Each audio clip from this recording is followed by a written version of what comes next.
অতীতের একটি প্রশ্ন করতে চাই জনাব শফিকুর রহমান, সেটি হচ্ছে যে আওয়ামী লীগ সরকারের মানে অগাস্ট মাসের কথা, প্রথম দিকের কথা বলছি, আওয়ামী লীগ সরকারের নির্বাহী আদেশে আপনার দল তখনও নিষিদ্ধ, কিন্তু ৫ আগস্ট সেনাপ্রধানের বৈঠকে আপনি ছিলেন, সেনাপ্রধান আপনার নাম এবং আপনার দলের নাম আলাদা করে বলেছিলেন। আমরা কি জানতে পারি সেনাবাহিনীর সাথে যোগাযোগ আপনার কবে থেকে শুরু হয়েছিল বা আপনাদের কবে থেকে শুরু হয়েছিল? আপনাকে অনেক ধন্যবাদ এত চমৎকার একটা প্রশ্ন করার জন্য। এই সময়টা ছিল খুবই ক্রিটিক্যাল এবং বাংলাদেশ ছিল একটা ক্রিটিক্যাল জাংশনে। তো আমি হঠাৎ করে 1:30টার দিকে আমি একটা ফোন পাই আমার একজন নিকটাত্মীয়, যিনি আগে সেনাবাহিনীতে চাকরি করতেন। তিনি আমাকে ফোন দিয়ে জিজ্ঞেস করলেন যে আপনি কোথায়। আমি বললাম যে আমি তো অমুক জায়গায় আছি। আপনাকে তো আমরা ট্রেস করতে পারছি না, অনেকক্ষণ ধরে আমরা খুঁজতেছি। সেনাপ্রধান এখানে রাজনৈতিক দলের নেতৃবৃন্দকে একটু ইনভাইট করেছেন, সাথে বোধহয় সিভিল সোসাইটিরও 2-1 থাকবেন। তা আমরা আপনাকে কিভাবে রিচ করতে পারি? আমি বললাম যে আমি তো অমুক লোকেশনে আছি, আর আজকের সিচুয়েশনটা তো সবার কাছে ক্লিয়ার, গাড়িগুলো চলছে কিনা আমি ঠিক ক্লিয়ার না, এখন কিভাবে আমি আসতে পারি আপনারাই বলুন। ওনারা বললো যে না, সবাইকেই আমরা গাড়ি প্রোভাইড করেছি, আপনার জন্য আমরা গাড়ি পাঠাবো, আমাদের গাড়িতেই আমরা নিয়ে আসবো। আমি বললাম ওয়েল, তাইলে আপনারা আসেন, লোকেশন দিলাম, ওনারা শুরু করবো। আনফরচুনেটলি ওনারা এয়ারপোর্ট রোডে বের হওয়ার পরেই একটা দুর্ঘটনা ঘটে গেল। বলে এই জনস্রোতের মাঝে পড়ে একটা গাড়ি সেনাবাহিনীর ক্ষতিগ্রস্ত হয়ে গেল। এই অবস্থা দেখে তারা আবার ব্যাক করে চলে গেলেন ক্যান্টনমেন্টের ভিতরে গিয়ে আমাকে বললেন যে আমরা তো ফেল করেছি, এখন কি করা যায়, সবাই তো আপনার জন্য অপেক্ষা করছে, বাকি সবাই এসে গেছে। আমি জিজ্ঞেস করলাম কে কে এসেছেন। বললেন যে বিএনপি নেতৃবৃন্দ এসেছেন, জাতীয় পার্টির নেতৃবৃন্দ এসেছেন এবং আসিফ নজরুল সাহেব, অধ্যাপক আসিফ নজরুল সাহেব আছেন। আমি বললাম তাইলে আমি কি করতে পারি? ওনারা বললেন যে আমরাও তো কোনো সলিউশন পাচ্ছি না। আমি বললাম ওকে, আমি ট্রাই করি, আমি আপনাদের কচুক্ষেতের গেট দিয়ে একটু আসার চেষ্টা করি, দেখি কতদূর আমি সাকসেসফুল হতে পারি। আমি আমার একজন নিকটতম বন্ধুকে খবর দিলাম, উনি আসলো, উনি বললো যে আজকের দিনটা তো খুবই রিস্কি, আপনি এভাবে যাবেন কিনা? আমি বললাম যে দেখো, আমার জীবনের চেয়ে জাতির প্রয়োজনটা বেশি, যেহেতু সেনাপ্রধান অন্যান্যদেরকে ইনভাইট করেছেন, আমাদেরকেও ফিল করেছেন, তাকে অনার করা আমাদের দায়িত্ব। তো আলহামদুলিল্লাহ কিছু অসুবিধা হলে আমরা গিয়ে পৌঁছি। ততক্ষণে আপনি কি 5 আগস্টের কথাটি বলছেন, তাই না? 5 আগস্টের কথা বলছেন? আমি 5 আগস্টের কথা, অর্থাৎ 5 আগস্টের আগে কি আপনাদের সাথে 5 আগস্টের আগে কি আপনাদের সাথে সেনাবাহিনী কোনো যোগাযোগ? আগে ওনাদের সাথে তো আপনার না, আমি ওনাকে সরাসরি ফিজিক্যালি চিন্তাও না এবং কোনো কথাও। আপনার কাছে কি মনে হয় যে আপনার একটা নিষিদ্ধ রাজনৈতিক দল, ওনার কাছের লোকেরা, জনাব শফিকুর রহমান, আপনার কাছে কি মনে হয় যে আপনার একটা নিষিদ্ধ রাজনৈতিক দল, সেনাবাহিনী প্রধান আপনাদেরকে আমন্ত্রণ জানাচ্ছেন আলোচনা করার জন্য, সেটি আসলে মানে কতটা যৌক্তিক বা কতটা গ্রহণযোগ্য? আপনার কাছেও কি এটি খুব গ্রহণযোগ্য মনে হলো? আপনার কাছে মনে হয় না যে এটা একটা ট্র্যাপ হতে পারে, এটা অন্য জিনিস হতে পারে? কারণ আপনি তো আসলে একটি নিষিদ্ধ রাজনৈতিক দলের আমির তখনও। আমি আসলে এটা মোটেই মনে হয়নি এবং আমি মনে করিও নি। আপনি এখন নিশ্চয়ই জানতে চাইবেন যে কেন আপনি মনে করলেন না। আমি মনে করি না এই কারণে, আপনি লক্ষ্য করবেন যে 1 আগস্ট যখন আমাদেরকে নিষিদ্ধ ঘোষণা করা হয়, তখন প্রেক্ষাপটটা কি ছিল? হঠাৎ করে বিনা মেঘে বজ্রপাতের মতো একটা ঘটনা উনি ঘটাই ফেললেন, তৎকালীন প্রধানমন্ত্রী। আমরা কিন্তু সাথে সাথে এটাকে রিজেক্ট করেছি এবং আমাদের সাথে সংহতি প্রকাশ করে বাংলাদেশের বিরোধী দলের সকলেই, বিএনপি সহ সকলেই কিন্তু এটা নিন্দা জানিয়েছে এবং তারাও এটাকে রিফিউজ করেছে যে এটা হলো ইস্যু ডাইভার্ট করার জন্য জাস্ট একটা কৌশল হিসেবে তারা ব্যবহার করেছে, এটাকে কেউ গ্রহণ করেনি। কাজে আমাকে যখন দাওয়াত দেওয়া হয়েছে আমি এটা অস্বাভাবিক মনে করিনি। আমি মনে করেছি যে এটা জাতির প্রয়োজনে এবং আমাদের দলীয় দৃষ্টিভঙ্গি থেকে সবই ঠিক আছে, এটা আমাদের রায়, তাই মনে করেই গিয়ে। জনাব রহমান, আপনার কাছে কি মনে হয় যে এই সরকারের সাথে আপনার একটা নিবিড় সম্পর্ক রয়েছে?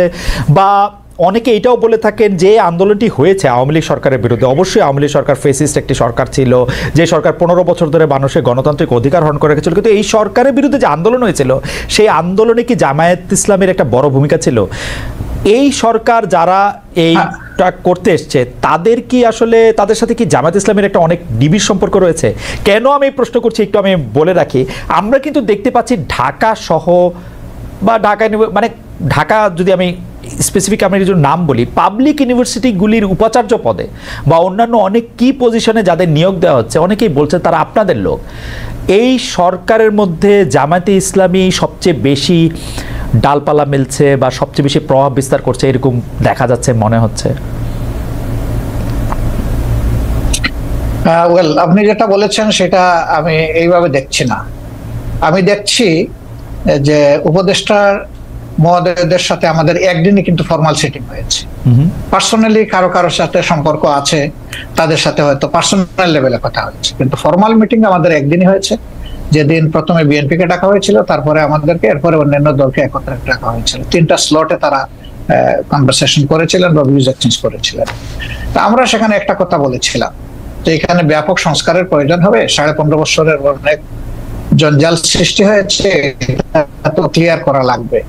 আমাদের কথা একটাই থাকবে যে আপনাদের দৃষ্টিতে যারা ইফিশিয়েন্ট, কম্পিটেন্ট এবং স্মার্ট এবং এই দায়িত্ব পালনে যারা সক্ষম, তাদেরকে আপনারা বিভিন্ন জায়গায় পদায়ন করবেন। আমরা কোনো নির্দিষ্ট নাম আপনাদের কাছে রেফার করতে চাইনি, এটা আপনাদের নিরপেক্ষ বিবেচনার উপর, বিবেকের উপর আমরা ছেড়ে দিলাম।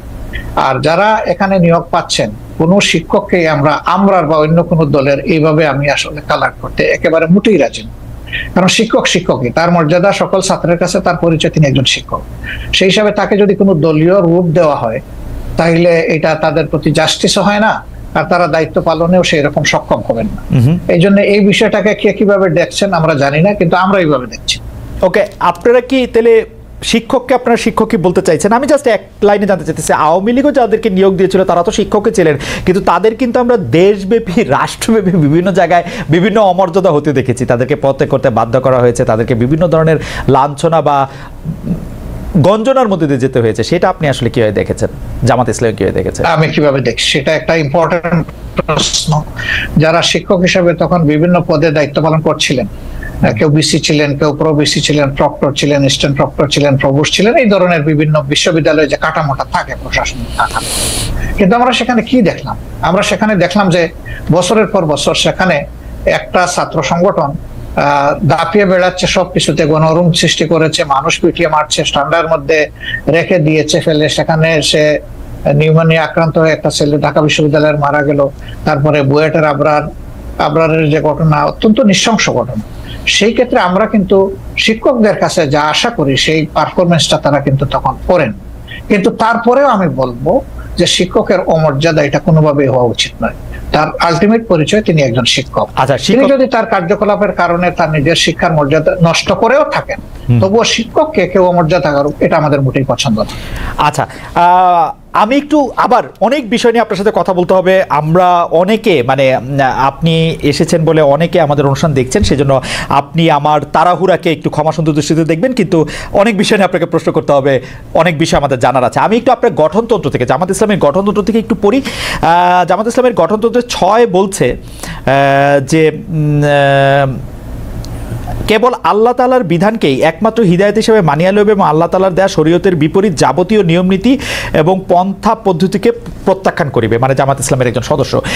তো আমরা যদি ধরে নেই জামাত ইসলামী একটা ইসলামী শরীয়তের বিপরীত নয় এমন একটা শাসন ব্যবস্থা বা এমন একটা রাষ্ট্র ব্যবস্থা কামনা করে বা আশা করে, তাহলে সেটা আসলে কার মডেল বা কোন পৃথিবীর আর কোন দেশের আদলে? মানে এটা কি পাকিস্তানের আদলে, এটা কি সৌদি আরবের আদলে, এটা কি ইরানের আদলে, এটা কিসের আদলে আসলে? আসলে দেখেন, আল্লাহ তাআলার বিধান হলো আল্লাহর সৃষ্টির জন্য। আল্লাহ তাআলা মানুষকে শুধু সৃষ্টি করে নাই, তিনি সমস্ত সৃষ্টির স্রষ্টা। সেই স্রষ্টার পক্ষ থেকে যে বিধানটা আসে সেটা হলো ব্যালেন্সড এবং সবার জন্য উপকারী। আল্লাহ তাআলার কোরআনের অ্যাড্রেস হচ্ছে ইয়া আইয়ুহান নাস, হে মানব জাতি। এটা দিয়ে আল্লাহ তাআলা কোরআনে অ্যাড্রেস করেছেন, এবং তার নবীকেও তিনি মানব জাতিরই শুধু নেতা রাখেন নাই, তিনি সমস্ত সৃষ্টির উপরে একটা রহমত স্বরূপ বলেছেন।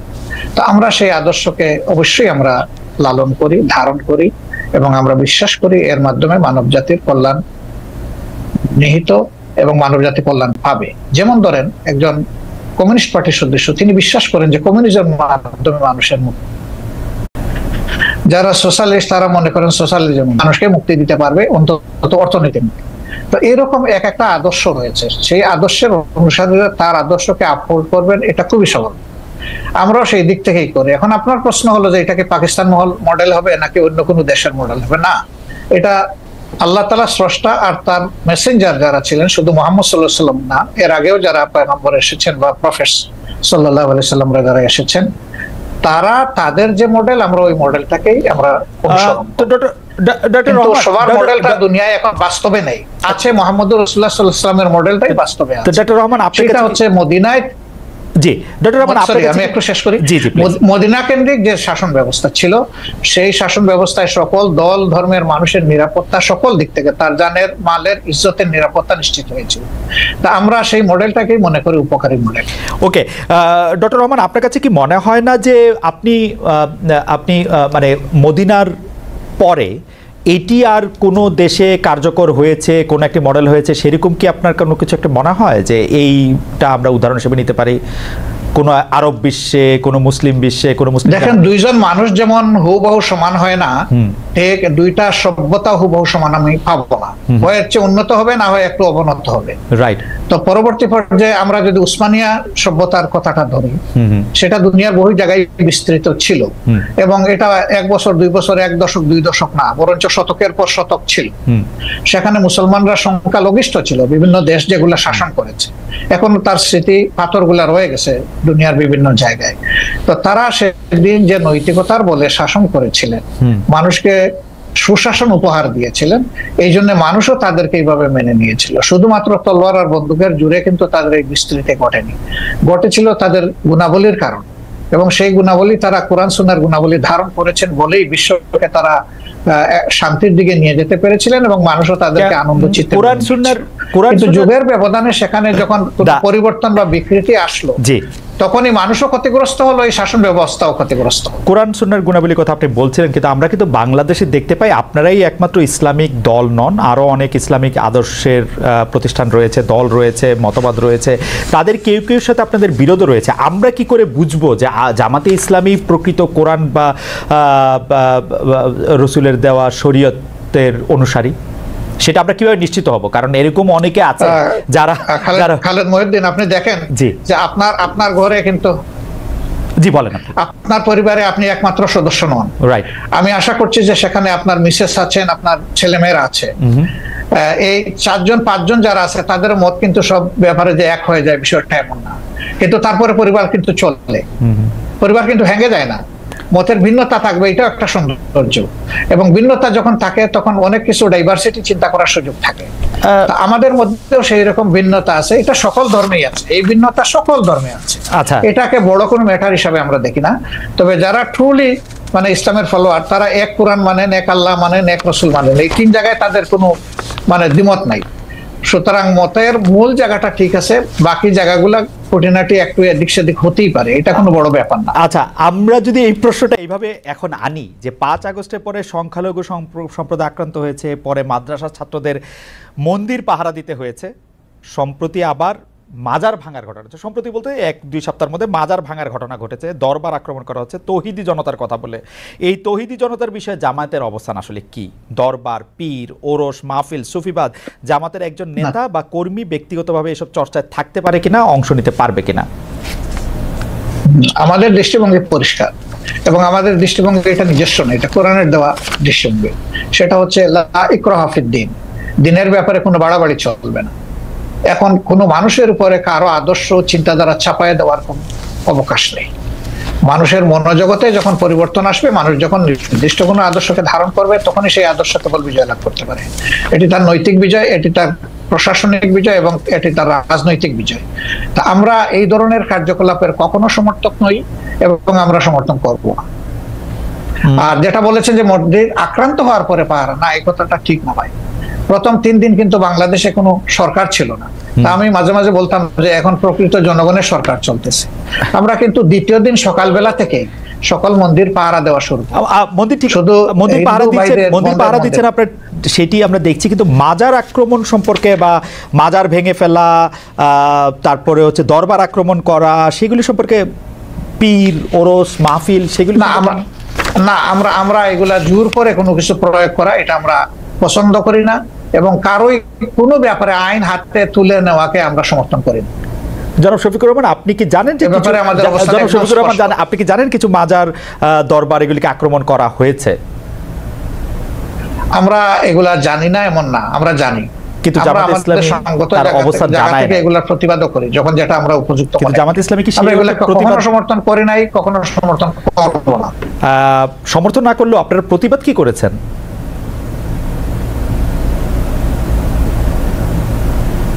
ডক্টর শফিকুর রহমান, আপনারা কি প্রতিবাদ করেছেন? হ্যাঁ, আমরা করি না, আমরা নীতিগত প্রতিবাদ করেছি। একদম আইটেম টু আইটেম যদি ধরেন সেরকম হয়তো আপনি পাবেন। ওকে, অর্থাৎ আপনি মনে করছেন যে মানে এই ধরনের কাজের সাথে মানে আপনি সমর্থন তো করেনই না, বরং এগুলি আপনারা যখন প্রতিবাদ দরকার মনে করবেন তখন করবেন। আমি আবার একটু গঠনতন্ত্রে ফিরে আসি। আপনাদের দলীয় গঠনতন্ত্র অনুযায়ী নিয়মতান্ত্রিক ও গণতান্ত্রিক অবস্থায় সরকার পরিবর্তনে আপনারা বিশ্বাসী, সমাজের সর্বস্তরে আল্লাহ ভীরু চরিত্রবান শতযোগ্য লোকের নেতৃত্ব কায়েমের চেষ্টা করার কথাও বলা আছে সেখানে।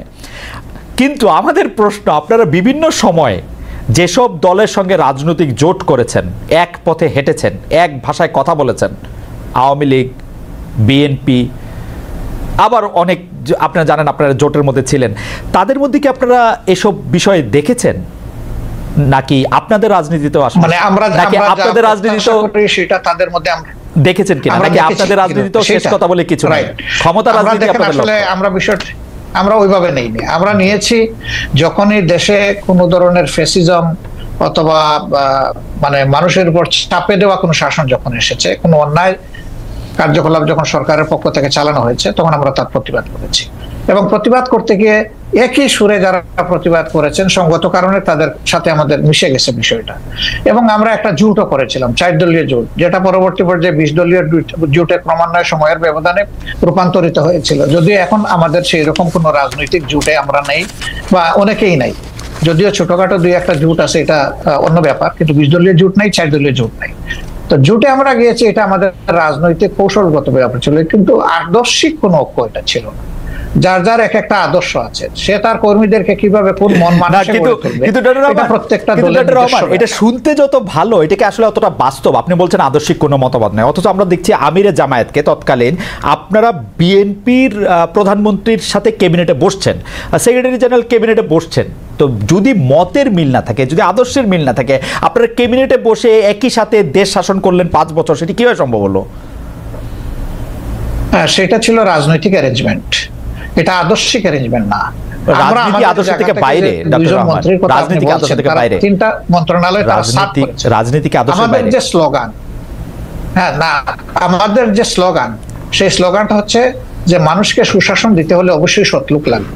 তো তাদের এই জায়গাটায় দেখেন আপনি যে তারা আলহামদুলিল্লাহ 5 বছর সার্ভ করেছেন কান্ট্রিকে, 3টা মন্ত্রণালয় পর্যায়ক্রমে। কিন্তু তাদের ব্যাপারে কেউ কেউ বিভিন্ন অভিযোগ এনেছেন, অভিযোগ সত্য মিথ্যার এইদিকে আমি যাচ্ছি না, কিন্তু তাদের ইন্টিগ্রিটির ব্যাপারে, অনেস্টির ব্যাপারে এবং তাদের ইফিসিয়েন্সির ব্যাপারে কেউ কিন্তু কোনো প্রশ্ন তুলেনি। কারণ তারা এই আদর্শে লালন করে এই আদর্শে গড়ে উঠেছে। যে স্লোগান তারা দিতেন, তারা সেই স্লোগানের ছিলেন বাস্তব নমুনা। অন্যদেরকে তো ঘর আমরা ঠিক করে দিতে পারবো না, অন্যরা তাদের মতো করে তাদের যেভাবে পছন্দ করেছে সেভাবে। আজকে যদি এখন আপনি বলতে পারেন আজকে আওয়ামী লীগের সাথে আপনার আদর্শিক জোট না হলে আওয়ামী লীগের সাথে আপনার রাজনৈতিক জোট হতে পারে। আওয়ামী লীগের সাথে হবে কিনা এটা বলা কঠিন, কারণ যে আওয়ামী লীগ তার নিজের দেশের মানুষকে জনগণের কেনা অস্ত্র দিয়ে গুলি চালাইতে পারে এবং গণহত্যা করতে পারে, তাদের তো রাজনীতি করা তো বহু চিন্তা ভাবনা। তো পাকিস্তান আমলে তো